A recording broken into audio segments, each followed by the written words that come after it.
Hi friends, today special వచ్చేసి aviyal curry అయితే వండి చూపించబోతున్నానండి. ఎంతో టేస్టీగా ఉండే సింపుల్గా అయిపోయే కర్రీ అన్నమాట. నేను ఇక్కడ తీసుకున్న కాయగూరలు వచ్చేసి ములంకాడ, క్యారెట్, ఆనపకాయ, అరటికాయ, కంద, దోసకాయ, పొట్లకాయ, గుమ్మడికాయ, బీన్స్ అండి. ఈ కర్రీకి వచ్చేసి చాలా అంటే చాలా ఇంపార్టెంట్ అండి. కొబ్బరికాయ, లాస్ట్లో పెరుగు, ఈ రెండు చాలా ఇంపార్టెంట్ అవియల్ కర్రీ వండటానికి. ఒక 2 కప్పుల కొబ్బరికూర తీసుకుని అందులో 10-15 చిన్నుల్లిపాయలు వేసుకొని స్పైసీకి తగ్గట్టుగా పచ్చిమిర్చి వేసుకోవాలి. అలాగే కొద్దిగా కరివేపాకు, కొద్దిగా జీలకర్ర అండి వేసుకొని మిక్సీ పట్టుకోవాలన్నమాట. ఇక్కడ మనం పెనం పెట్టి పెనంలో 2 టేబుల్ స్పూన్ ఆయిల్ వేసుకొని ఈ కాయగూరలు వేసుకొని బాగా మగ్గనిచ్చుకోవాలన్నమాట.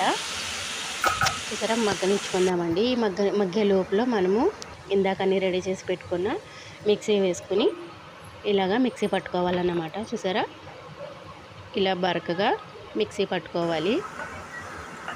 ఇప్పుడు మనము వెజిటేబుల్స్ ఉడికాయో లేదో చెక్ చేసుకుందామండి. ఇలాగా ఉడకాలన్నమాట.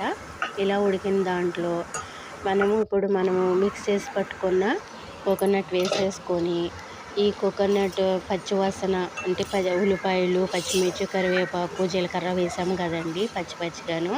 అందుకని ఆ పచ్చివాసన అంతా పోయే వరకు మనము ఒక 15 నిమిషాలు ఉడికించుకోవాలన్నమాట. ఉడికించుకున్న తర్వాత ఎప్పుడైనా సరే లాస్ట్లో పెరిగేసేటప్పుడు పొయ్యి కట్టేసి ఒక 2 నిమిషాలు ఆగిన తర్వాతే వేసుకోవాలన్నమాట అండి పెరుగు అనేది. ఎందుకంటే నీళ్ళు కింద వచ్చేస్తుంది అన్నమాట పెరుగు. అంటే వేడి గిన్నెలో వేస్తాము కదండి. కాయగూరలు కూడా మనము బాగా మగ్గించుకున్నాము కదా, సో దానికి నీళ్ళు టైప్ వచ్చేస్తుంది అన్నమాట కర్రీ వచ్చేసి. సో అక్కడ మీరు చాలా గమనించాలన్నమాట. మెయిన్ ఇంపార్టెంట్ ఇదేనండి ఈ అవియల్ కర్రీకి. సో చూసారా, నేను ఇక్కడ పెట్టుకుని 2 నిమిషాలు పక్కన పెట్టేశాను అన్నమాట. పక్కన పెట్టేసిన తర్వాత కొద్దిగా చల్లారిన తర్వాత నేను పెరుగు అయితే వేసుకుంటున్నాను. పెరుగు వేసుకొని కలుపుకొని అప్పుడు పొయ్యి వెలిగించుకోవాలన్నమాట అండి. పొయ్యి వెలిగించుకున్న తర్వాత ఇప్పుడు తాలింపు పెట్టుకుందాం. ఆవాలు, జీలకర్ర, మనం ఇందాక చిన్న ఉల్లిపాయలు వేసుకున్నాం కదండి, అవి 4-5 ఉల్లిపాయలు, అలాగే ఇంగువ, కొద్దిగా కరివేపాకు, ఇవన్నీ బాగా ఫ్రై చేసుకొని తాలింపు పెట్టుకోవటమే. చాలా టేస్టీగా ఉండే అవియల్ కర్రీ రెడీ. ప్లీజ్ అండి సబ్స్క్రైబ్.